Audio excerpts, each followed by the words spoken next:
ये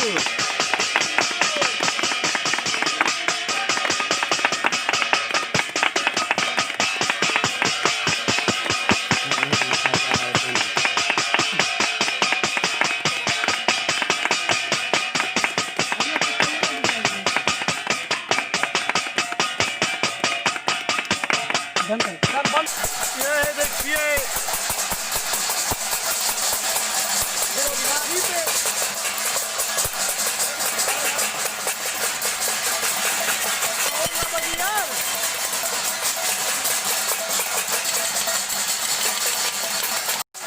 ये देखिए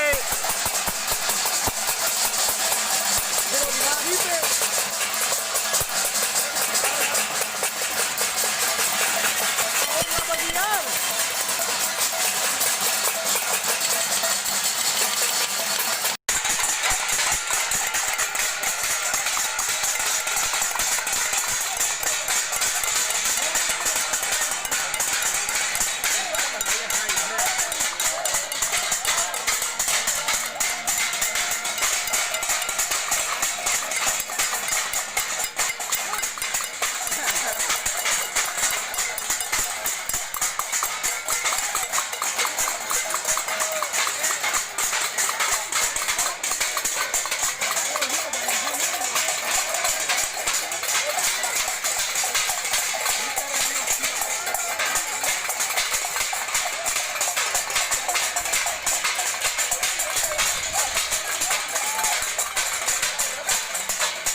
सारी पॉलिसी लाते रहे, उसी तरह मोदी जी भी अपना कैंपेन करते रहे और उसी दौर में 5 हवाई अड्डों को बेच दिया और ये हमारा एजुकेशन बेच रहा है। ऐसे दौर में जब इलेक्शन हो रहा है तो इन लोगों को एक्सपोज करने की जरूरत है। ये जो आरएसएस बीजेपी के लोग हैं, हमें जो नेशनल एंटी नेशनल का डिबेट सिखा रहे हैं, हमें नेशनल बनने की बात बता रहे हैं, हम उनको कहना चाहते हैं कि हमारे जैसा लोग, हर एक इंसान हर एक घर में होता है, जो जेएनयू आने का सपना देखता है, जो पढ़ने का सपना देखता है, एक अच्छे भारत बनाने का सपना देखता है। उनको ये बताना चाहेंगे कि मोदी जी है तब मुमकिन नहीं है, शिक्षा है तब मुमकिन है।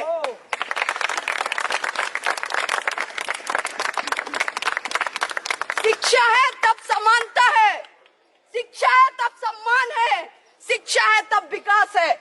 ये सारी चीजें उनको समझानी पड़ेंगी। आपको लग रहा है कि बिना एजुकेशन का डेवलपमेंट हो सकता है? नहीं हो सकता है। आपको लगता है कि नौकरी पकौड़े तलना, आपके लिए साइबर सेल में काम करना ये नौकरी है, तो हम नहीं मानते इसको नौकरी।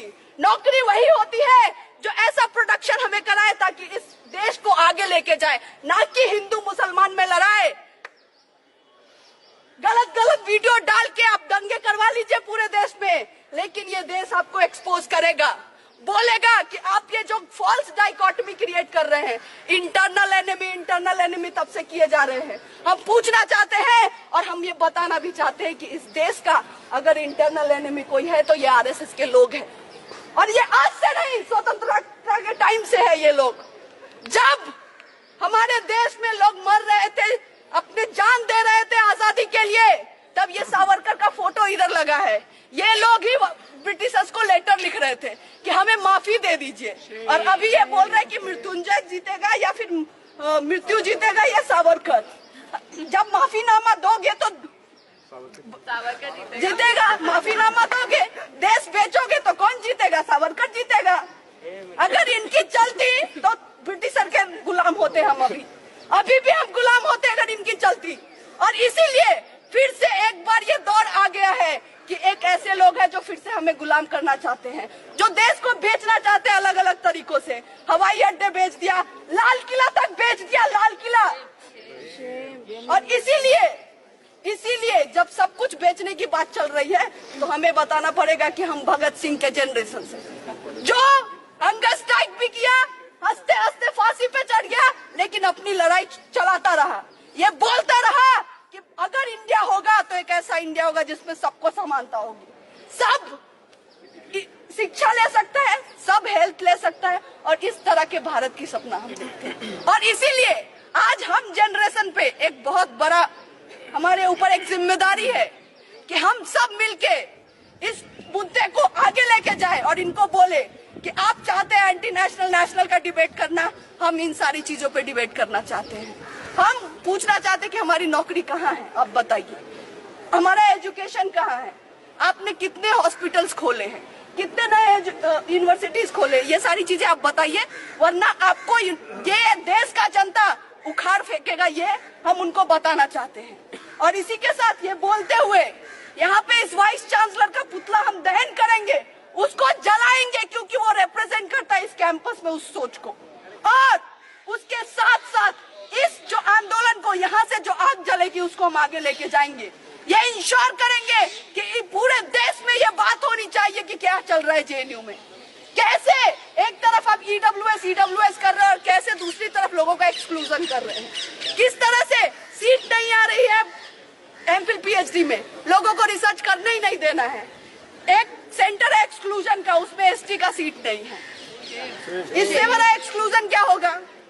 आप डेप्रीवेशन पॉइंट्स, जिसके लिए जेएनयू जाना जाता है, वहां पे डेप्रीवेशन पॉइंट्स खत्म कर रहे हैं। बीए लैटरल एंट्री, जिसमें बीए फर्स्ट ईयर में इंग्लिश में पूछते हैं, जो नहीं आ पाते हैं वो बीए सेकेंड ईयर में देते हैं, उनको वो बंद कर रहे हैं। और तब कर रहे हैं जब पूरा एसएल बोल रहा है कि हमें बीए लैटरल एंट्री का एग्जाम चाहिए। ऐसे दौर में जब ये सारी चीजें कर रहे हैं तो हमें ये समझना पड़ेगा कि हमारा जो एनिमी है उसको अब उखाड़ फेंकना है हमें।